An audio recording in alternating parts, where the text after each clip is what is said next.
This channel does not promote or promotion any illegal activities. All content provided by this channel is meant only for educational purpose only.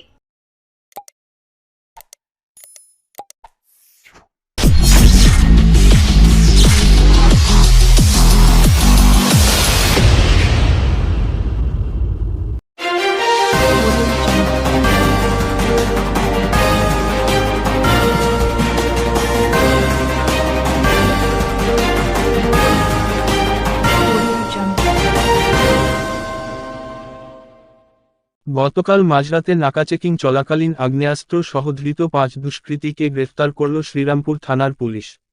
ধৃতদের কাছ থেকে 2টি আগ্নেয়াস্ত্র ও 3 round কার্তুজ সহ একটি গাড়ি বাজেয়াপ্ত করা হয়।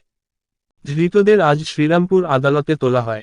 পুলিশ সূত্রে জানা যায়, সোমবার ভোর রাতে বৈদ্যবাটির দিঘাঙ্গি মোড় এলাকায় দিল্লি রোডের উপর পুলিশের নাকা চেকিং চলাকালীন একটি গাড়িকে আটক করে পুলিশ।